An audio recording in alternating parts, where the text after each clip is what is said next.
All right, so we're on to part two. Part two, we are going to throw in some variables at you.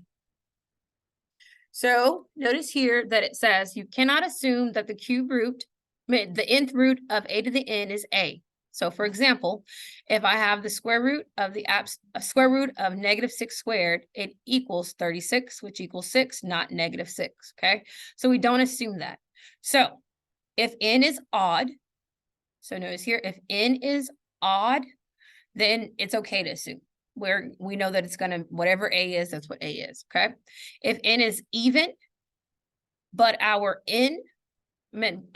our power on our answer is odd, then we're gonna have to apply the absolute value, okay? Because we want to make sure that this remains even, okay?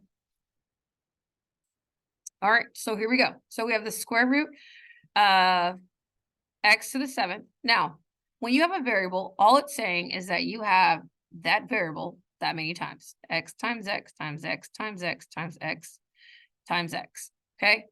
Your index is still telling you that you want a group. So I want groups of 2s. 1, 2, 3. So I can make 3 groups of x's, right? So I have x's in 3 groups of them. And then I'm left with 1 x on the inside. Okay, does that make sense? I hope so. So when you're looking at this, this is what it says. When you're finding the root of a variable, you're dividing the power by the index. So when I look here, this is my index, this is my power. Okay, so it says you're dividing your power by your index. So P divided by I. So when I look here, I have 7 divided by 2, which equals, and 7 divides into 3 times with a remainder of 1, right? So notice how here we had our x to the 3rd and our remainder of 1 stayed inside our radical, okay? That's how you're working with variables. So let's give this a shot. So we're going to do this in parts. So first, we're going to focus on 1,000. So we have a cube root of 1,000. So cube root of 1,000, well, we can break 1,000 down. Knowing our multiplication facts, we know that 1,000 is 10 times 10 times 10, right? Which is 10 to the 3rd. Okay, so 10 to the 3rd. And if I'm looking for the cube root of 10 to the 3rd, this is my power, this is my index. So that's what's happening. Power divided by index is going to tell you your root. So 3 divided by 3 is just 1, so that's 10 to the 1. So therefore, the cube root of 1,000 is just 10. Okay, so we're going to do that with the same thing with the variable. So we have x to the 3rd, which is going to lead to 3 divided by 3. 3 divided by 3 is 1, my power divided by my index. So then the root is just x to the 1. And you can put the 1 if you want, but not necessary. Then we're going to do y to the 9th. Y to the 9th. Again, power divided by index. So 9 divided by 3 equals 3. So the root of the cube root of y to the 9th is going to be y to the 3rd. Okay, so we're going to do it over here. So over here we have the 4th root of 256 g to the 8 divided by h to the 4th, k to the 16th. Okay, so we're going to do it in parts. We're going to focus on the numerator first. So we have 256. So 256, I need to break it down. Let's just do 2. It's ends and even. So we're going to do 2 and see what happens. So that gives us 1, right? And then 2 goes into 5 2 times with a remainder of 1, which gives us 128. Right? And then I can break this down even more. I can divide this by 4 and get 32. 4 is going to break down to be 2 and 2. I can divide this 32. 32 becomes 4 and 8. That gives me 2, 2. And 8 is going to become 2, 4, 2, 2, right? That's a lot of 2's happening here. So when I look, I need to make groups of 4. So here's one group of 4. And here is another group of 4 of my primes, right? So 256, when I broke it down to the 4th, I ended up with this equals, how many 8s do I have? How many 2's do I have? I have 2 to the 8, right? And with 2 to the 8, if I was to follow the rule of power divided by index, that's going to equal 2 to the 2 squared, which is why I have 2 groups of 2's, which is why it's going to be 4, right? So that's going to give me 4. Okay, then we have G. So G is just a power.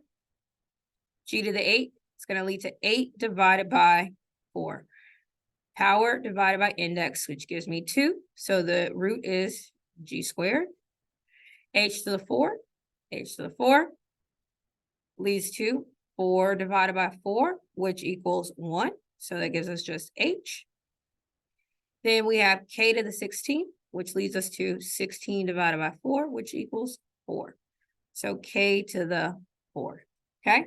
Now, notice here we made the absolute value symbols are needed to ensure the root is positive when H is negative.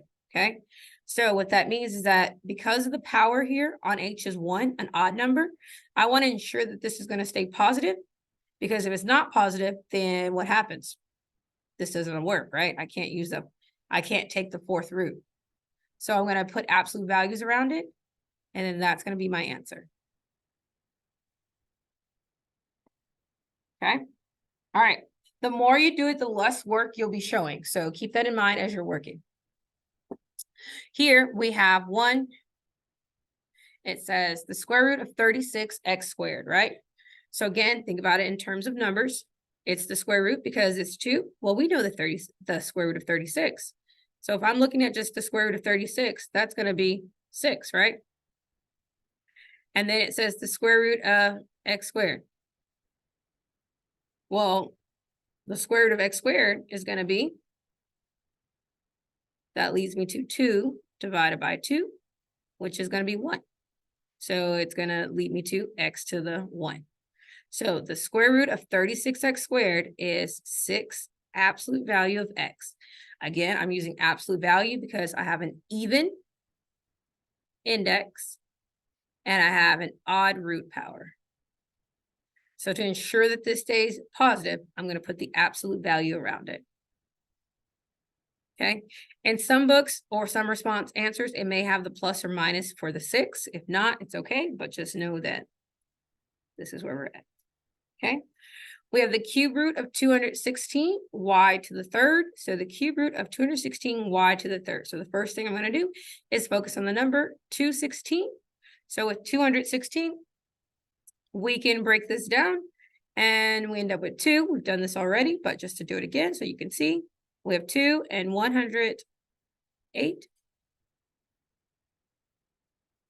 So 108 can become a 2 again, and I can make it 54.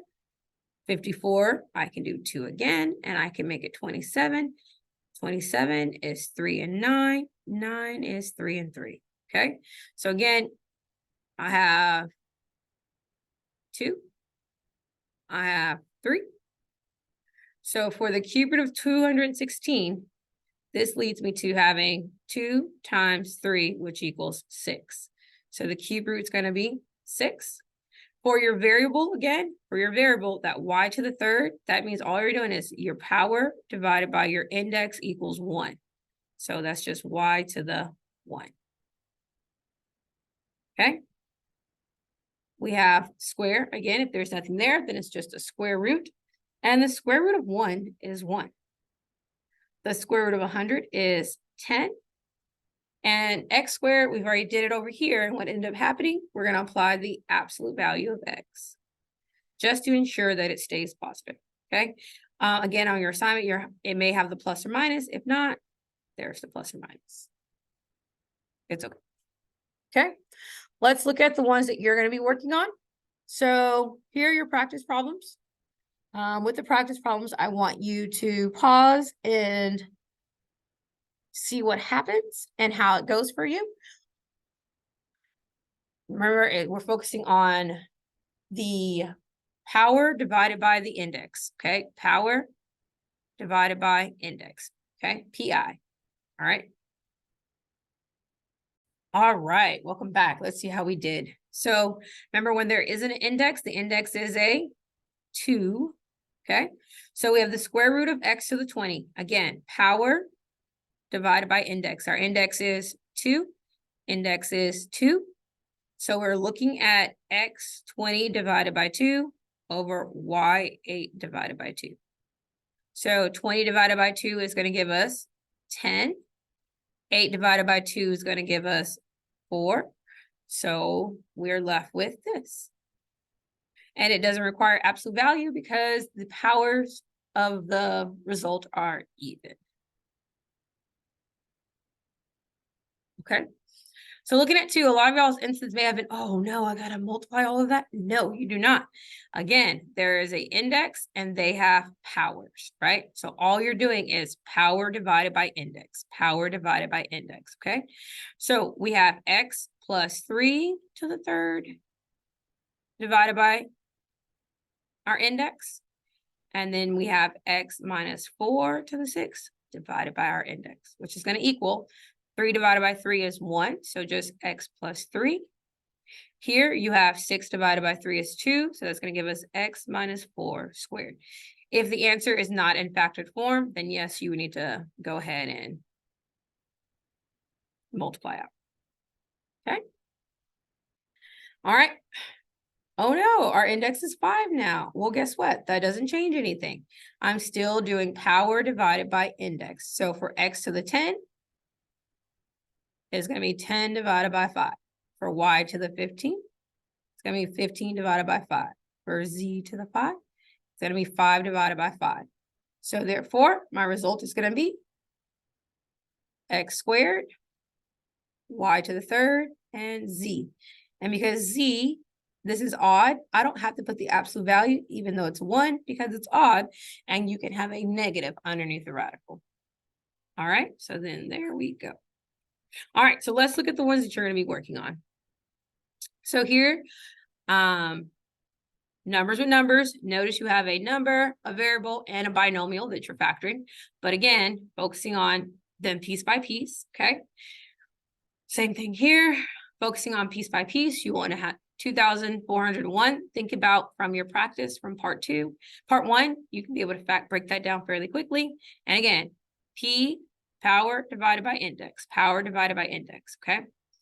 1,031, you're going to break it down, go through it, and you got this, okay? All right, on these, same thing. You have binomials with powers. All you're doing, power over index, okay? Here, straight variables. So cube, root, power over index, power over index, power over index, okay? Here we have negative x to the third. That negative, just go ahead and let it know that something's going to be negative, okay? You have put that in your answer and you're just going to go with it. You know it's allowed because you have an odd index, so you're good to go there, okay? All right, that is it.